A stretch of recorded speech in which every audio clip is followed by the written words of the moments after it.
बिस्मिल्लाहिर्रहमानिर्रहीम जी, अस्सलाम वालेकुम जी। आज का हमारा टॉपिक है जी facts on speed of sound. आज हम 5 नंबर फैक्टर डिस्कस करेंगे जिसमें हमारे पास है जी टेम्परेचर।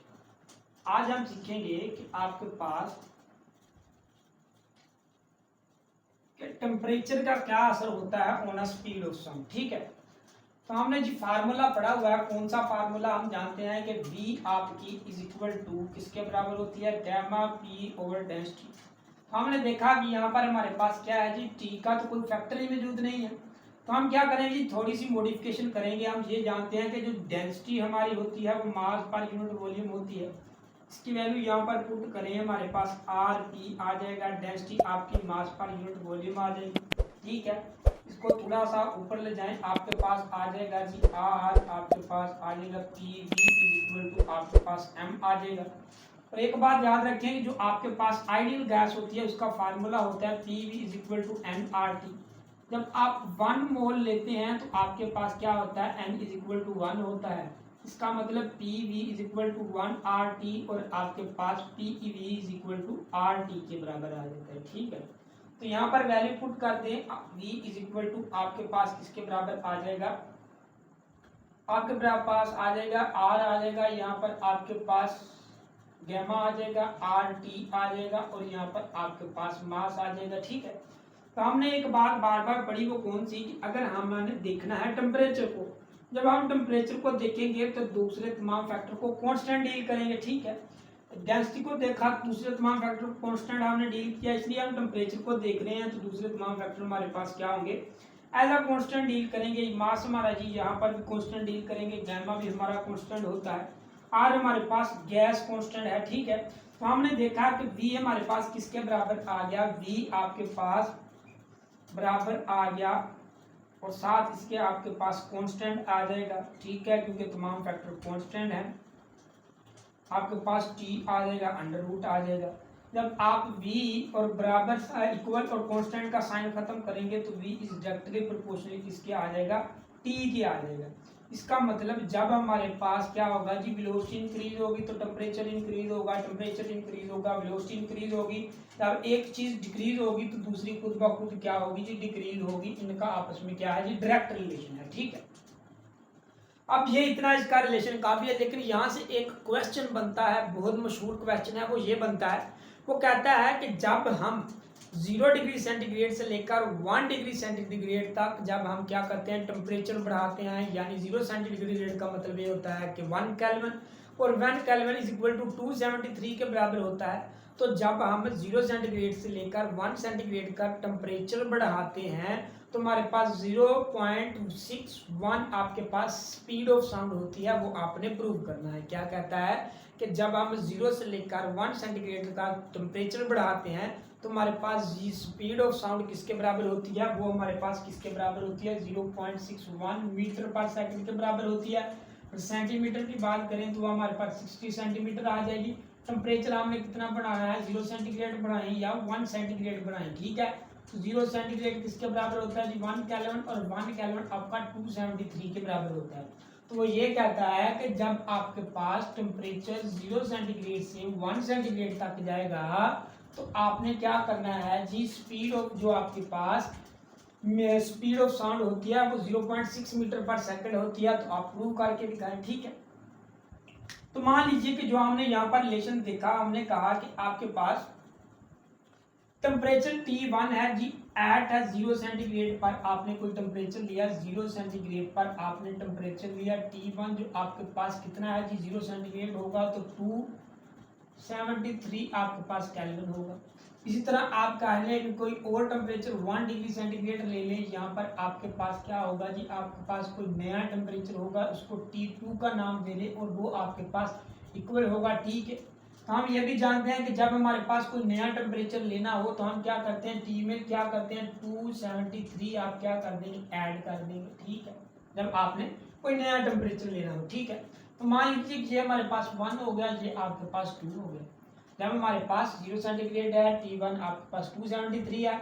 जब हमने कहा कि 0 सेंटीग्रेड से 1 सेंटीग्रेड तक जाएगा तो हमारे पास एक नया टेम्परेचर आएगा। जो एक नया टेम्परेचर आएगा उसमें आपका 273 केल्विन आपका ऐड हो जाएगा। ठीक है, टेम्परेचर हम केल्विन में ले लेंगे। सेल्सियस में भी ले सकते हैं, हमने यहाँ पर केल्विन में ले रहे हैं, ठीक है।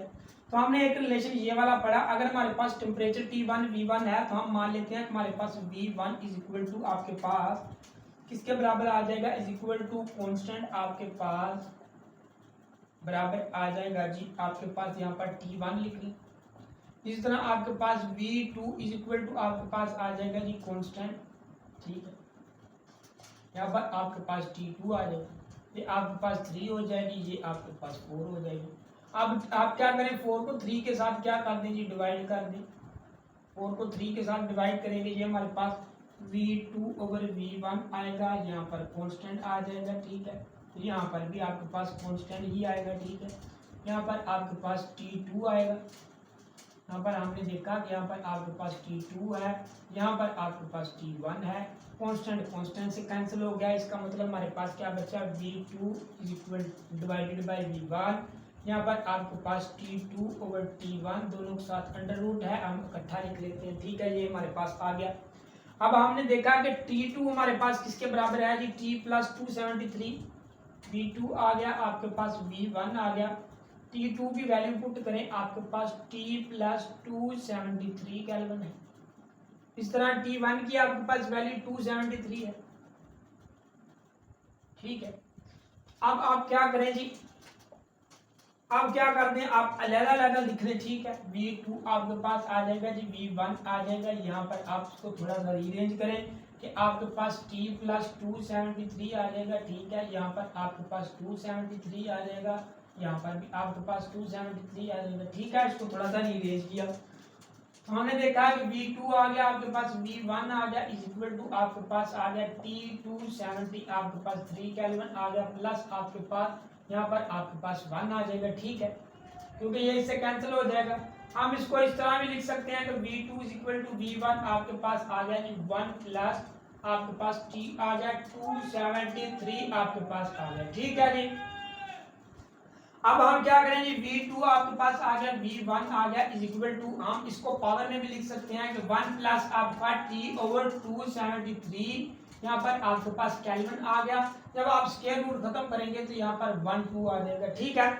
और हम ये भी बात एक जानते हैं, वो कौन सी, कि जब हमारे पास कोई भी यहाँ पर पावर आ जाए, अगर 2 1 हो 3 हो, उसको तो हम सोल्व कर सकते हैं, लेकिन ये हमारे पास यहाँ पर आ जाए तो यहाँ पर बायनोमियल थ्योरम लगता है, ठीक है। तो हम इसको बायनोमियल थ्योरम की मदद से हल करेंगे, ठीक है। तो अब हम वो लगाते हैं कि हमारे पास बायनोमियल थ्योरम क्या है। तो बायनोमियल थ्योरम हमारे पास कुछ इस तरह होता है कि आपके पास अगर 1 हो प्लस nx हो, ठीक, अगर आपके पास 1 प्लस x हो, उसकी कुछ पावर हो n, तो आप लिखते हैं 1 प्लस nx लिखते हैं, प्लस आपके पास n माइनस 1, आपके पास यहाँ पर x का 2 आ जाता है, 2 फैक्टोरियल आ जाता है, ठीक है। ये हमारे पास बायनोमियल थ्योरम है। हमें यहाँ सिर्फ इसकी एक टर्म इतनी चाहिए तो हम वो वाली इस्तेमाल करेंगे, ठीक है। तो हमारे पास V2 आ जाएगा ओवर V1 आ जाएगा, आपके पास 1 प्लस आ जाएगा, n हमारे पास क्या है जी, n हमारे पास 1 ओवर 2 है, साथ आपके x आ जाएगा, x हमारे पास T ओवर 273 है, T ओवर यहाँ पर आपके पास 273 केल्विन आ जाएगा, ठीक है। V2 आ गया और V1 आ गया, आप 1 प्लस लिखेंगे, यहाँ पर 1 को T के साथ मल्टीप्लाई किया, T 2 को 273 के साथ मल्टीप्लाई करेंगे, आपके पास 546 आ जाएगा, यहाँ पर आपके पास केल्विन आ जाएगा। अब V2 आ गया, आपके पास V1 को भी इसके साथ मल्टीप्लाई करते हैं, 1 प्लस आ जाएगा, T आ जाएगा, यहाँ पर आपके पास 546 आ जाएगा, यहाँ पर आपके पास केल्विन आ जाएगा। V2 आपके पास क्या आ जाएगा जी, V2 आएगा, आपके पास V1 आ जाएगा, प्लस V1 आपके पास T आ जाएगा, 546 केल्विन आ जाएगा, ठीक है। तो यहाँ पर हम क्या करें जी, यहाँ पर आप वैल्यू पुट करें, किसकी वैल्यू, वेलोसिटी की वैल्यू। तो ये याद रखना है कि हमने लैप्लास ने हमें एक वैल्यू दी थी, हमारे पास जो एक्सपेरिमेंटल वैल्यू थी वो हमारे पास थी तकरीबन हमारे पास थी 2, हमारे पास थी 332 थी स्पीड ऑफ साउंड की वैल्यू। तो यहाँ पर आपने V1 की वैल्यू यहाँ पर ये वाली पुट करनी है, यहाँ पर नहीं पुट करनी, यहाँ पर पुट करनी है। अगर आप यहाँ पर पुट करेंगे तो कैलकुलेशन थोड़ी सी लंबी हो जाएगी। तो यहाँ पर आप क्या करेंगे, यहाँ पर इसको वैल्यू पुट करेंगे, V1 आपके पास आ जाएगा, प्लस आ जाएगा 3, आप यहाँ पर पुट करेंगे 332 डिवाइडेड बाई आपके पास 465 केल्विन आ जाएगा। तो यहाँ हमारे पास फ्रैक्शन आएगा जी, V2 आ जाएगा, आपके पास V1 आ जाएगा, प्लस 0 पॉइंट आपके पास 61 आ जाएगा, 7 आपके पास के आ जाएगा, ठीक है, 7 आपके पास मल्टीप्लाई आपके पास टेम्परेचर आ जाएगा, ठीक है। अब ये हमें प्रश्न क्या बताता है कि ये हमें एक्सप्रेशन ये बताता है कि जो उसने कहा था कि अगर आप 0 सेंटीग्रेड से लेकर 1 सेंटीग्रेड तक जाएंगे, टेम्परेचर बढ़ाएंगे, 1 केल्विन टेम्परेचर बढ़ाएंगे तो आपकी स्पीड ऑफ साउंड 0.061 सेंटीमीटर पर सेकंड होगी। तो वो हमने प्रूव कर दिखाया कि अगर आप क्या करें, यहाँ पर 1 केल्विन टेम्परेचर पुट कर दें, 0.061 को 1 केल्विन से मल्टीप्लाई करेंगे, यही आएगा जो आपकी वी वेलोसिटी इनिशियल वेलोसिटी है जब आपके पास 0 सेंटीग्रेड होगा, ठीक है। तो जब आपके पास 0 सेंटीग्रेड होगा एट 1 केल्विन टेम्परेचर होगा तो आपके पास न्यू वेलोसिटी आ जाएगी, ठीक है। इसी तरह आप टेम्परेचर बढ़ाते जाएंगे, आप इसके साथ मल्टीप्लाई करते जाएंगे और V1 आपके पास क्या होगी, 0 सेंटीग्रेड पर जो आपके पास वैल्यू आएगी वो आपके पास V1 होगी। और T आप क्या करें, यहाँ 1 केल्विन टेम्परेचर पुट कर दिए जाए, जब आप यहाँ पर 1 केल्विन टेम्परेचर पुट करेंगे, 2 केल्विन, 3 केल्विन, जैसे जैसे टेम्परेचर बढ़ाते जाएंगे तो आप देखेंगे कि आपका V2 भी हर बार आपके पास एक नया आएगा, ठीक है।